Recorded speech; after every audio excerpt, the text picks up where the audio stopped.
Money is created through a process that I call the Mandrake mechanism. Now that goes back to the 1940s when there was a popular comic book character by the name of Mandrake the Magician. He was quite a guy. He had this big black cape, and he could wave it around and things would disappear, and then he'd wave it again and they would reappear. He was quite a magician. And I got to thinking about how money comes into being and how it's extinguished in the United States and much of the rest of the world, for that matter. I thought, aha, that's the Mandrake mechanism. It's magic is what it is. And it really is. It's accounting magic. Here's how it works. Now, I'm going to make this very simple, but technically it's totally accurate. It starts with Congress. Remember, a moment ago I said that the Federal Reserve System was a partnership between a cartel and the federal government. Well, if there's a partnership, there's a reason for the partners, both of them, to be in it, or they wouldn't be. So the question is, why is the banking fraternity in this partnership, and why are the politicians in it? And that is answered by understanding how money comes into being. So it starts with Congress, or the government side of the partnership. Congress needs more money. They always need more money. They like to spend money. That gets them elected. They don't like to raise taxes because that gets them unelected. So congressmen and senators are always balancing this choice between how do we give more benefits, how do we buy more votes with the taxpayers' money without raising their taxes. And it's a perennial problem. And the politicians get pretty good at this mechanism. The answer, of course, is that they borrow it. If you're not going to tax it from somebody, you can borrow it from somebody else. That sounds well and good, and that's why we have government bonds and treasury notes and bills and so forth, and we have what's called the national debt, because they've borrowed money to pay for current expenses that they don't want to pay for through taxes, because that would be unpopular. Well, fine as far as it goes, but when you borrow money, eventually you have to pay it back. See? So 30 days after they borrowed $1 billion, or 60 days, whatever the term of the loan is, or a year, they have to pay that money back. Well, lo and behold, it turns out that the congressmen and the senators are still not taking in as much money in taxes as they are spending in benefits, so they don't have the money to repay the loan. So what do? Easy. Borrow some more. Borrow enough to pay back the original loan, plus a little bit more to keep them in office, keep them with the image of the big spenders.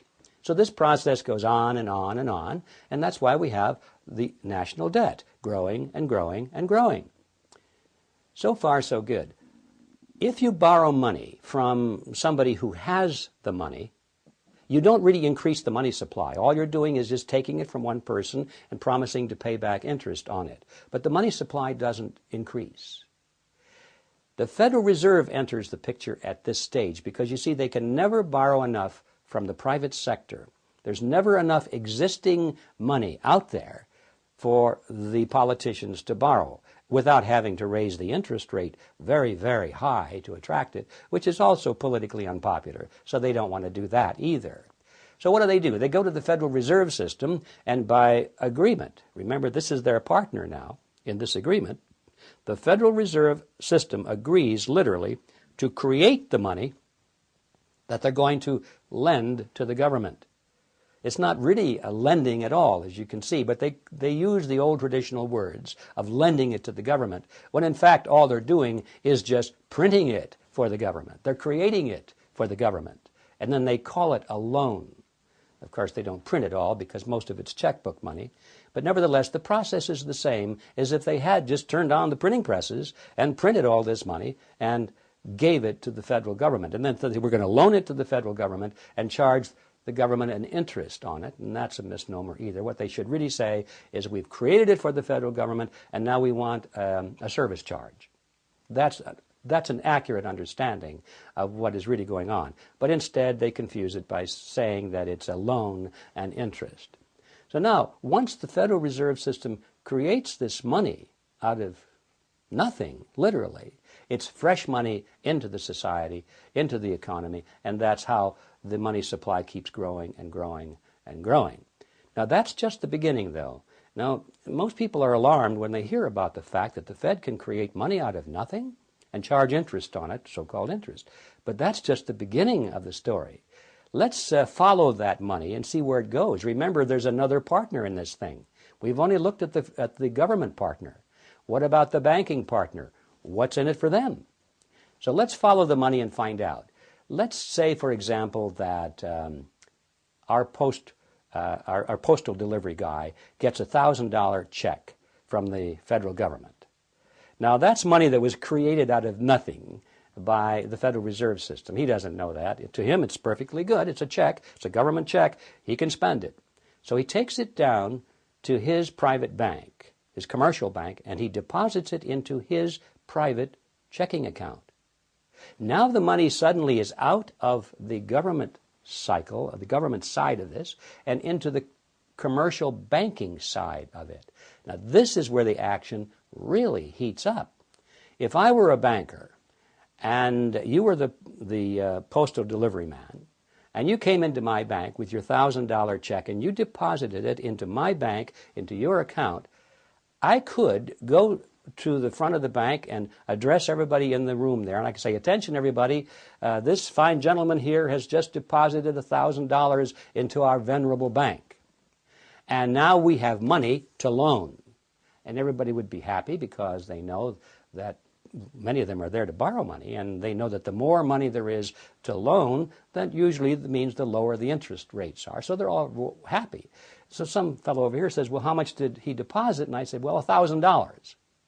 And he might say, well, that's not enough. I want to borrow $9,000 because I'm looking at this used car over here, and I need to borrow $9,000, but you've only got $1,000. I would then say, don't worry about it, sir. I can lend you $9,000. And he would say, where did the other 8 come from? And I would have to say, don't worry about it, sir. These things are more complicated than you can imagine, and you don't need to know these things. I can lend you the $9,000, and in fact, I can if I'm a banker. For every dollar, or every $1 billion that's put into the banks through the circle we just talked about, I, as a commercial banker, can create an additional $9 billion and push them out into the economy as loans. Now that $9 billion based on the $1 billion, which itself was created out of nothing, that was the foundation. That was the one that they gave to the government, that billion. Now that $9 billion comes into the commercial banks, and the banks now can create an additional $9 billion on top of the $1 billion.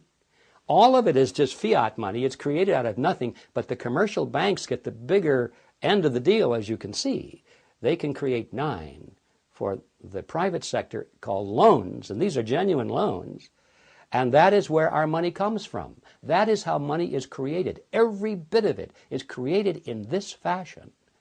If we were to take away all of the loans, if all of the loans in the world would be repaid, there wouldn't be one red penny in circulation in the United States of America. It would all disappear back into the computer chips and into the vaults. There would be no money in circulation. Every bit of it is based upon debt, and that debt creates money that literally has nothing behind it at all. Now this is how money is created in the Western world. And it's an amazing story, and only a few people, even within the banking industry, really understand it. I've talked to many people who work in the banks, and they read my book and they say, gee, I didn't know that.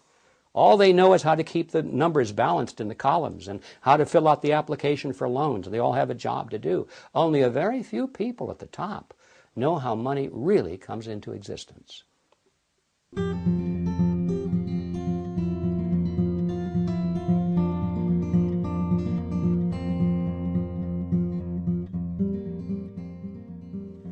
The creation of money out of nothing has had a devastating impact on the purchasing power of the American dollar. I might add, this process is happening to all currencies in the world that adopt this process, and that's most of them in the Western world. So what I'm saying about the American dollar also applies to most currencies in the world which have the ability to create money out of nothing, which they've given to their central banks. When you give men the power to create money out of nothing, you shouldn't be surprised if they turn around and create money out of nothing, because that's what they're supposed to do.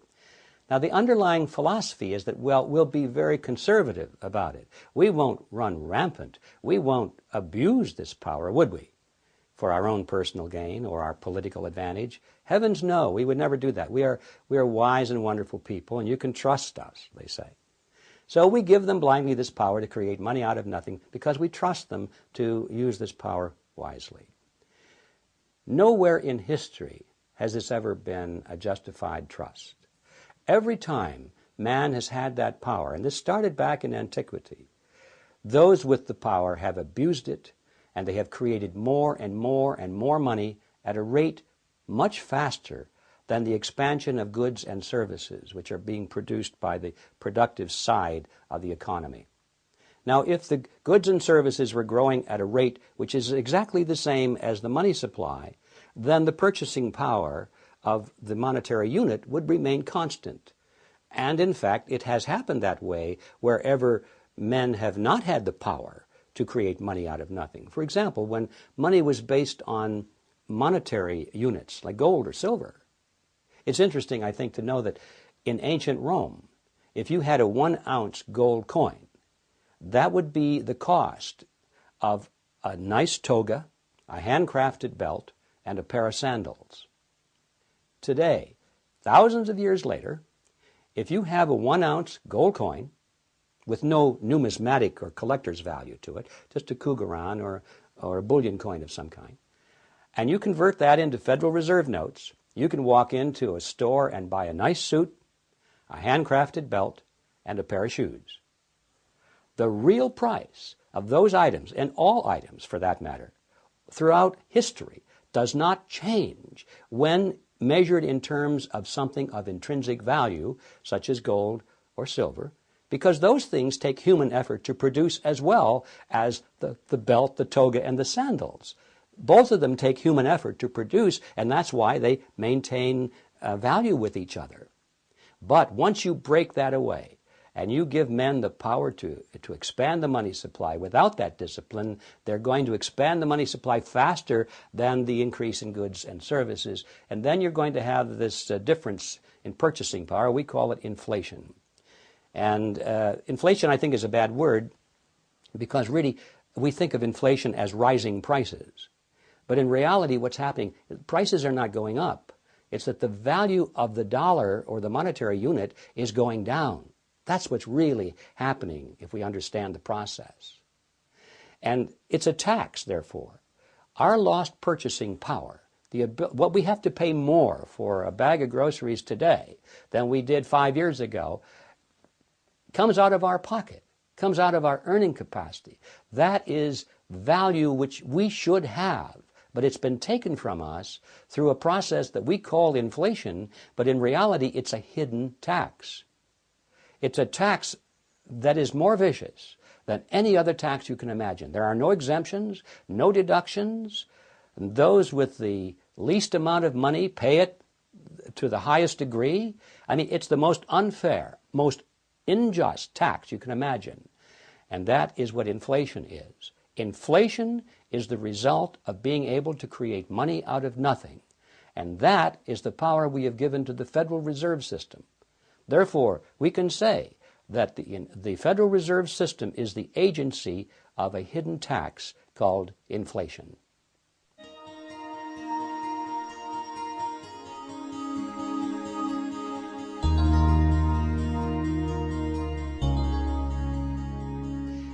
I feel that our paper currency must eventually be backed by gold or silver if we are to have an economy that will protect the purchasing power of the common man.